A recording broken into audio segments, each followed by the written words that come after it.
Hi, and welcome to the Men on the Path to Love podcast, the In Sickness and Health, Supporting Your Partner's Health Challenges episode. I'm Bill Simpson, your host. I coach men who are done suffering in their relationships, men who want deeper love, real connection, and to finally feel like themselves again.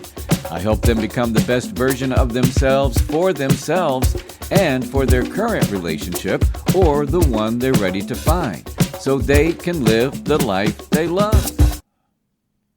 So when I think about this topic, I can't help but think about my own marriage. When my wife and I first met almost 17 years ago, she was recovering from Lyme disease. And honestly, she carried herself with such grace that you wouldn't have known how much she was suffering. And over the years, she's had flare-ups of Lyme, gone through a few surgeries, including a pretty scary emergency surgery. She's navigated menopause and dealt with other health challenges along the way. She recently shared her gratitude with me for how supportive I've been. And here's the thing, man. I never thought much about it. For me, it wasn't about being, the supportive husband or checking boxes. I just love her, and being by her side through whatever she's going through just feels natural. And that's what we do when we love someone. We show up, right? But I also know that supporting a partner through health challenges isn't always easy. It can bring up stress, fear, frustration, even resentment if we're not mindful. So today, I want to talk about how to show up in ways that strengthen your relationship, deepen your bond, and help you both thrive, even in the midst of health challenges. Now, like I said, it hasn't always been easy.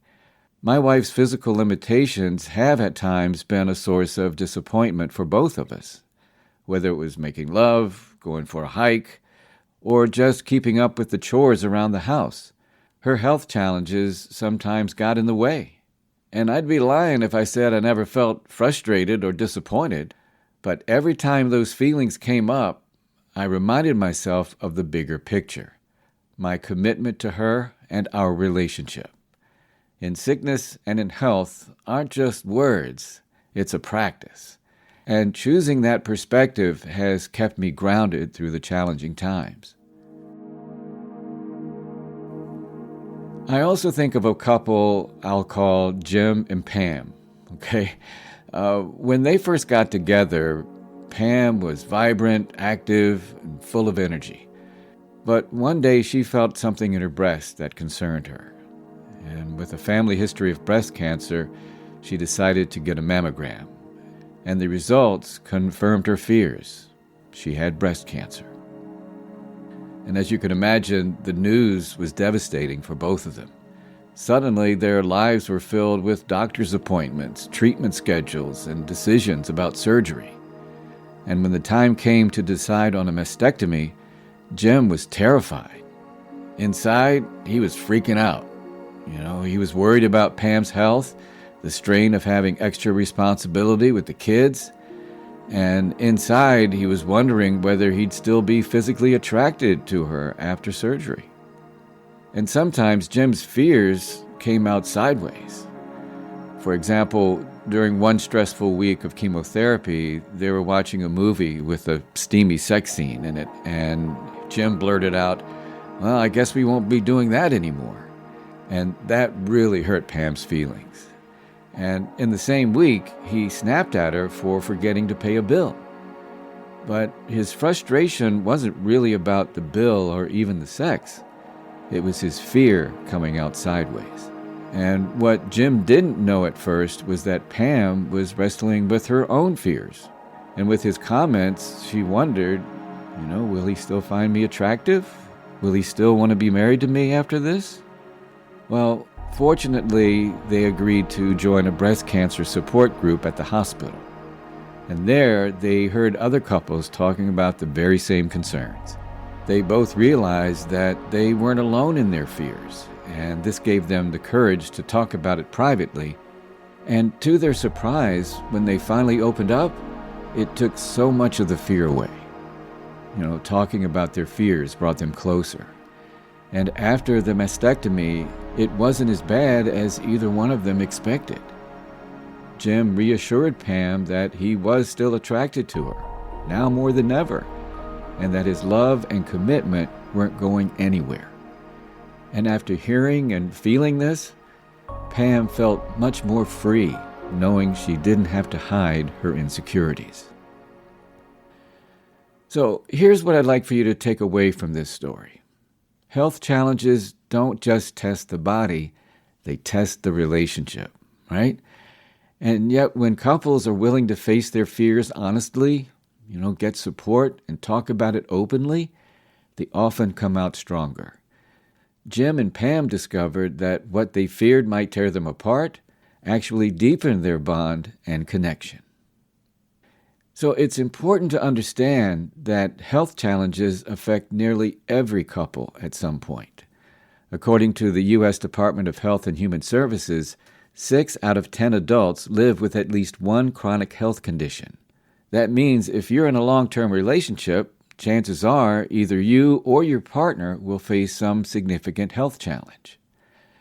And research in the Journal of Health and Social Behavior shows that how couples cope with illness together can predict not just relationship satisfaction, but also health outcomes.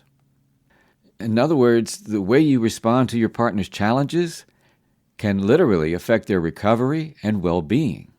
So this isn't just about being nice. It's about building resilience in your relationship. So I'm going to take a look at some of the challenges of having a partner with health issues. And one big one is the emotional toll it can have.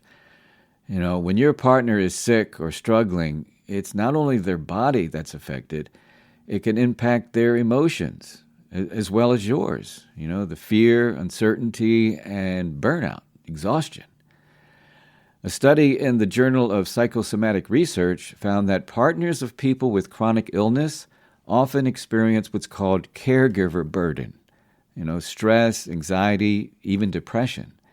And yet those who reframe the experience as an act of love rather than a duty or an obligation tend to cope better and report stronger relationships. When my wife went into emergency surgery, I remember feeling really scared. But in that moment, my role was to be clear, to be present, to ground myself so I could help ground her. Being present, not perfect, was what mattered most. And what that looks like is, listening without trying to fix, right? When your partner shares their struggles, resist the urge to jump right in and to solve the problem. Sometimes what they need most is your empathy and to listen. You also want to validate their experience, saying something like, I can see this is really hard for you. That communicates your compassion and gives her a sense of safety. And do your best to stay calm under pressure. And I know under these stressful situations, it can be really hard to do that.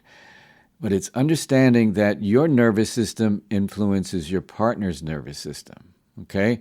So you want to try to stay calm.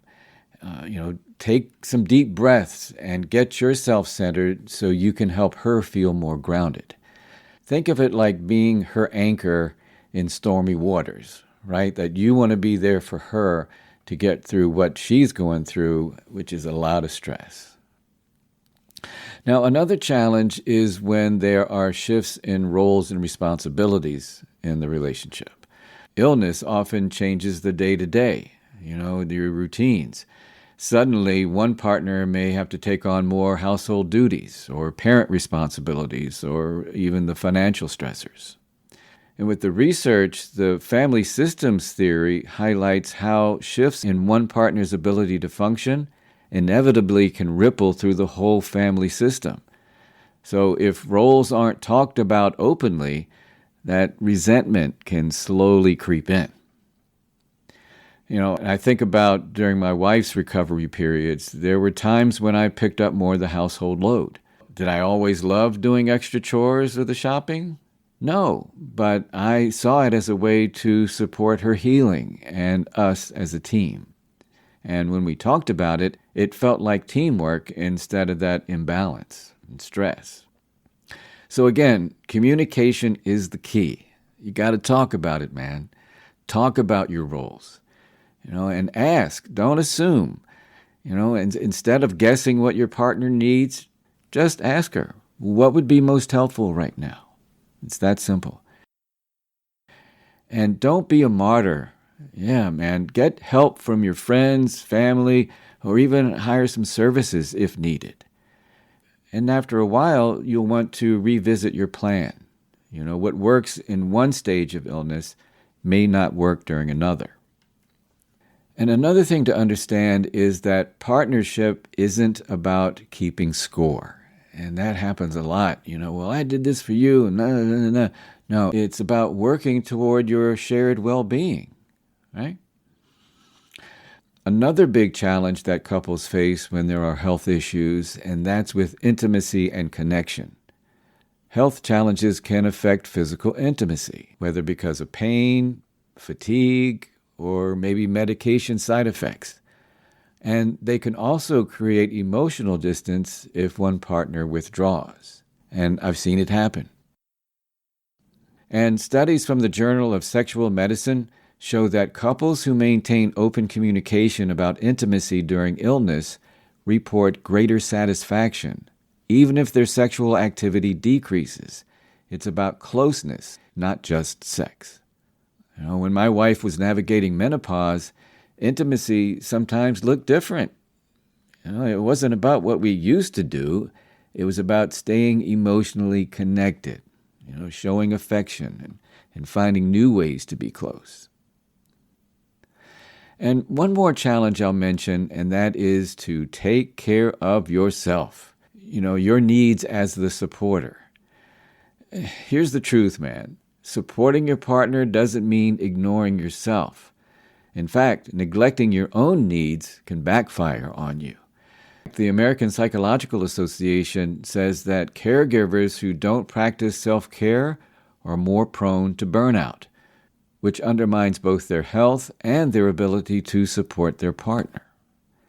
And for me, getting rest, meditating, exercise with hiking and Tai Chi and other self-care practices have always been grounding for me. They allow me to recharge so I can keep showing up for my wife with love rather than feeling exhausted and stressed and all that. And taking care of yourself can look like setting boundaries. Supporting your partner doesn't mean saying yes to everything. And make sure you refill your tank. Like I was saying, exercise, get sleep, rest, get social support, and understand that these things aren't luxuries, they're lifelines to keep you going. And that's why it's important to ask for help. Accepting support from friends and community is a sign of strength, not weakness. And we get caught in that trap, man, as men. So accept that support. Don't just say, I got it.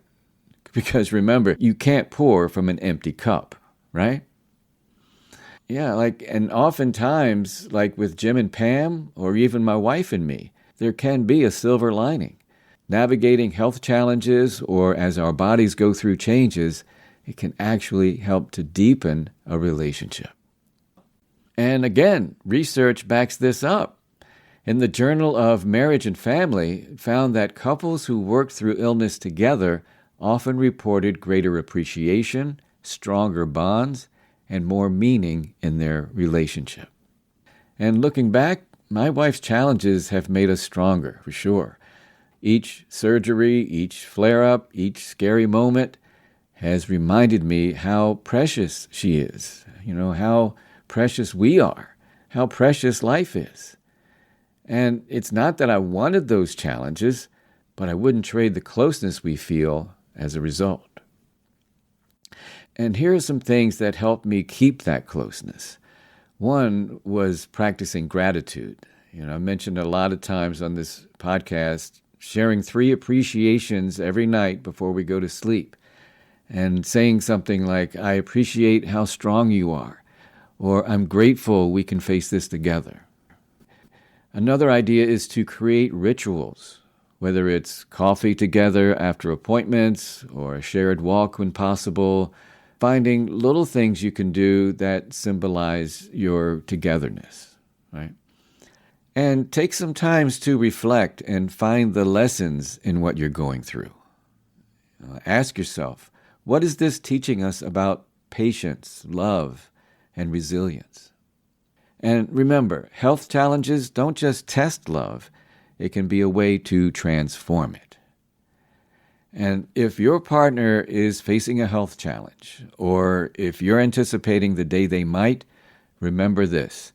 Your role is not to fix everything, but just to be there, to be present, to communicate openly, share the load, find intimacy in whatever way that works for you, and don't forget to take care of yourself along the way. I never set out to be supportive. I simply love my wife, and love shows up in good health and in sickness, in ease and in challenge. And that's the invitation I offer to you, to just keep showing up in the everyday ways that say, I love you, you're not alone, I'm with you, and we're in this together. And if you feel like you could use some support around this or any relationship issue, I'm here for you. You can reach me through my show notes or my website, menonthepathtolove.com. All right, my quote this week comes from psychologist Elizabeth Kubler-Ross, who wrote the highly influential book On Death and Dying. She says, quote, "Illness can be a great teacher, and when couples face it together, they learn what true partnership means," unquote. And on that note, I'm going to bring this episode to an end. The In Sickness and Health, Supporting Your Partner's Health Challenges episode. I'm Bill Simpson. Thank you for listening. And if you got something out of listening to this podcast, please share the link and share the love. Now, coming up on the next Men on the Path to Love podcast, one of the things I treasure in my relationship with my wife, and that is the simple feel of her touch. Whether it's holding hands on a walk, feeling her body next to me on the couch, or touching toes under the covers. There's something so grounding and reassuring about it. And the research is clear that touch and nonverbal communication are crucial to forming, maintaining, and strengthening intimate relationships. So please join me for the More Than Words, the Power of Touch and Nonverbal Communication in Relationship episode. Thanks again for listening, and until next time, keep your heart open and stay on the path to love.